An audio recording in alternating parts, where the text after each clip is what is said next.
is an amazingly small percentage of the text, reflecting an amazingly accurate history of transmission. One might even say downright miraculous.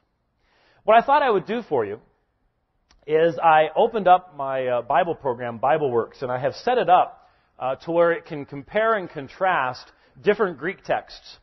And so I set it up so that it would compare and contrast printed Greek texts, and it would place the differences between these Greek texts. Now, the one Greek text represents sort of this side of the spectrum of the variance, and the other one represents this side. So this would sort of give you an idea. What's the range of differences we have? And I just decided to open it up, and here's a screenshot of Ephesians chapter 1, verses 1 through 14. And what is in green is where there is a variation between those printed Greek texts. Now, I should point out that this is actually a little bit unfair, because one of the things it marks as a difference is whether you're using a capital letter or not. So, just looking at this one, the very top one there probably reflects whether you're using a capital letter or not. It's hard to say. But there's Ephesians 1, 1 through 14. There's all the places where there would be some type of a difference. Now, what might the difference be? Spelling, word order, whether it's used as a preposition before the word, something along those lines. That just gives you an idea. Look how much of the text there is absolutely no variation whatsoever over 1,500 years of hand copying. No variation whatsoever. Now, the book of Revelation has a much more unique transmission history. Far fewer manuscripts contain it. So you'd figure there'd be some more variation. So I went to Revelation 1:11, 1:1 through 11.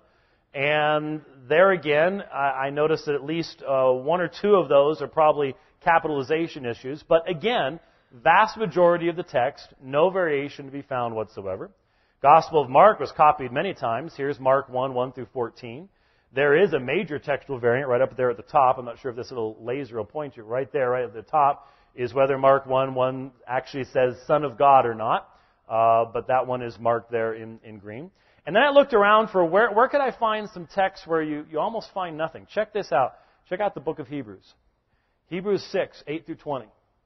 I see exactly 3 little tiny splotches of green there, where there is any variation whatsoever in the entire spectrum of the New Testament manuscripts. And I could have found a whole lot more pages like that. Well, why are there differences then? Why are there differences in handwritten manuscripts? Well, let's take a look at it. Even the 4,000 number needs to be understood.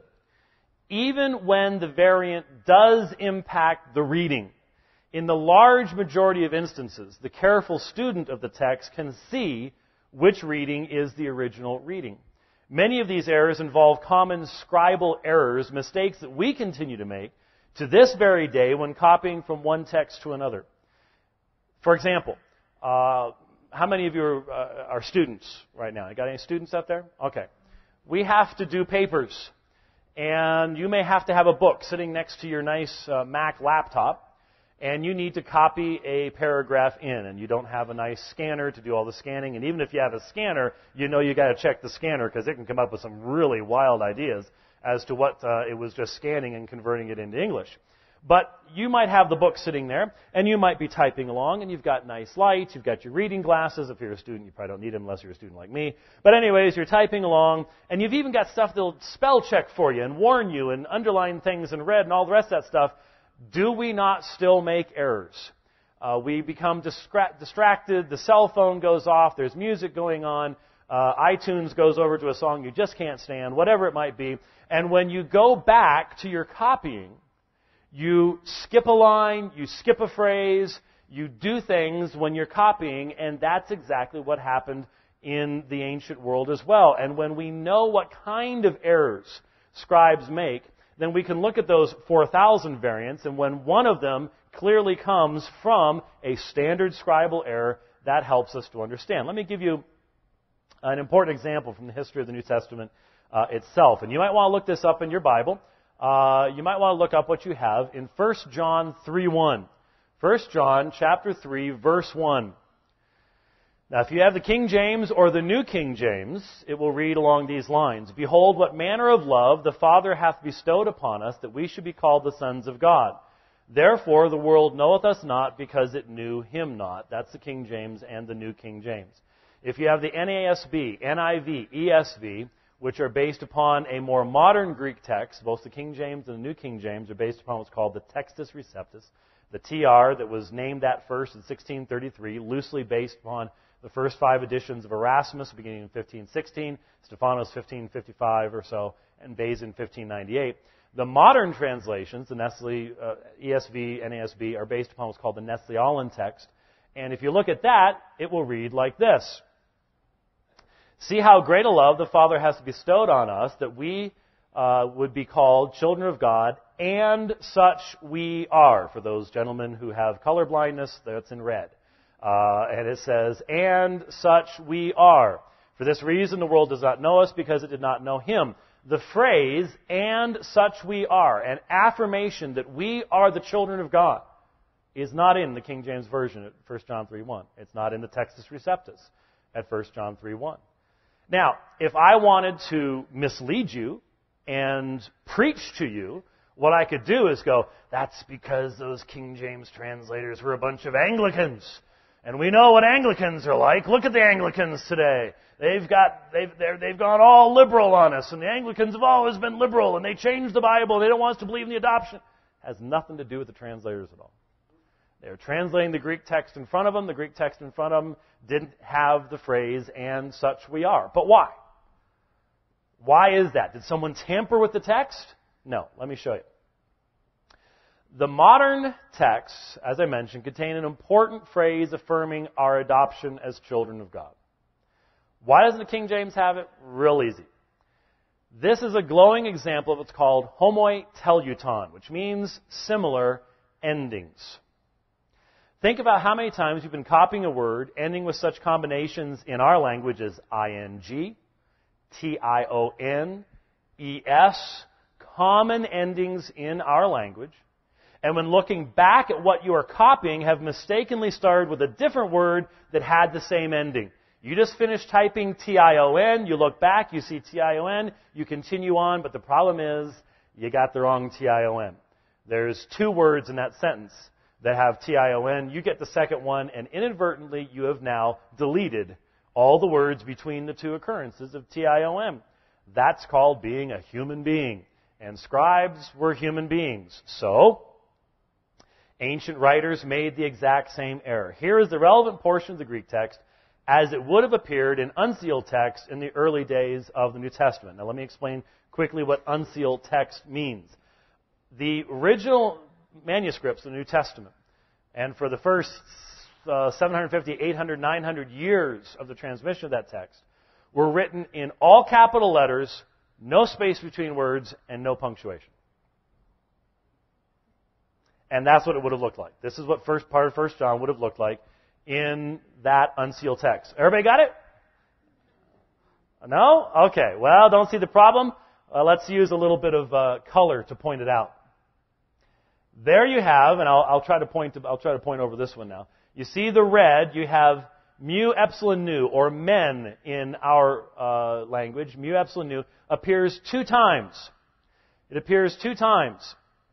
A scribe, upon copying the word called, that we might be called the children of God, kleithomen, returned his eyes to the exemplar, that which he was copying, and he saw the following word, esmen, which means we are, and he saw that mu epsilon nu, and so he started there. And so he didn't copy into his early manuscript the phrase kai esmen, and such we are. Innocent mistake. It has become copied over and over again because copyists actually tend to be quite accurate even in reproducing whatever it was that the person they're copying themselves wrote. And so it's very easy for us. It's not difficult for us when we look at the manuscripts. We look at this and we go, oh, common scribal error. An early scribe skipped over that word. There'd be no reason why someone would insert it. There'd be every reason why someone would mistakenly leave it out simply due to what's called homoi teleuton, or similar endings. We find this kind of simple scribal error over and over and over again. Now, Let's look at just the facts. The majority of the 5,500 plus Greek manuscripts date from after 1000 AD.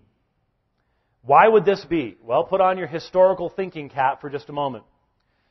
The Greek language is used for the original texts. They begin to be distributed around the world. But very early on, we know, even as early as the 3rd century, the language of Christians in the West began to shift toward Latin rather than Greek. And a bit of a division starts taking place. So Latin translations and Latin manuscripts begin to predominate in the West. Then something really, really, really big happens between 632 and 732. What's that? The Islamic expansion. Islam takes over all those areas that were producing, almost all those areas that were producing Greek manuscripts, with the notable exception of Constantinople or Byzantium. All across North Africa, up into Spain, all through the Holy Lands, up to the Byzantine Empire, the Islamic expansion takes place, and Islam really isn't good for the production of New Testament manuscripts, or the Christian church as a whole, for that matter. And so you have historical reasons why it is that the majority of the manuscripts are written after 1000 AD, and they all come from the area around Byzantium and up into Europe, where monks are still reproducing these types of things. They comprise what's called that's a fancy M, the majority text. And they come from after 1000 AD. Now, the earlier texts are called papyri texts. They are written in uncial or majuscule text, like we just saw, all capital letters, no space between the words. The papyri texts are written upon papyrus. You take the leaves of a papyrus plant, you lay them in crosswise from one another, dry them, rough them out, and it would produce a pretty smooth surface on one side, but not an overly smooth surface on the back because the veins of the leaves would show through. And it seems that Christians, because they generally tended to be very poor people, it seems Christians sort of pioneered the idea of making a codex, the form of book we have today, and they even wrote on the back of the papyri because they just didn't have a lot of earthly belongings, and sometimes it was very difficult to write on a very rough surface like that. As I said, unsealed text, all capital forms, no spacing, no punctuation. So let's take a look at some of these. Here is the earliest New Testament manuscript that everyone is absolutely agreed on. Now, there are some who argue, and I think they have a basis for some of their argument, that there might be earlier fragments that have been found. There's people who try to make an argument that the Qumran 7Q5 cave, the fifth fragment from the seventh Qumran cave, contains a fragment of the Gospel of Mark, but they haven't convinced all scholarship of that. But everybody agrees that manuscript P52, that it has nothing to do with a World War II fighter aircraft, that just simply means the 52nd papyrus manuscript to be cataloged. The manuscript P52 is from the New Testament. You are seeing all of it. It's written on the back. It's about the size of a credit card. And the thing that's fascinating to me, and it's from around AD 125, that's extremely early. What's fascinating to me is what book of the New Testament this is from. Because you see, back only 150 years ago, German scholarship absolutely convinced almost everybody that the Gospels were very, very late. They had been written long after the time of Jesus. Why? Because, well, there had to be a lot of time for this Jesus myth to evolve, see? And which one of the Gospels has the quote-unquote highest view of Jesus, the one that would require the most evolution? Well, the Gospel of John, of course. And so liberal scholarship had come to the conclusion the Gospel of John had to have been written 250, 300 years after Christ. So guess what manuscript P52 is of? Sections from the 18th chapter of the Gospel of John. Yes, I think God has a sense of humor. I think he kept that little fragment of the Gospel of John around just to make all those liberal scholars look really silly. And so here we have a fragment of... now, obviously, this manuscript can't tell us a whole lot about the text of the rest of the Gospel of John, but the fact that it matches up perfectly with what we have today is quite the indication. Now, here's one. I don't really have time today. I've only got half an hour left or so, but I would love to tell you the story sometime of my seeing this exact page during the papal visit to Denver in 1993. This was part of the Papal Treasures exhibit. This is manuscript P72 from about AD 200. This is the earliest handwritten manuscript we have of 1st, 2nd Peter, and Jude.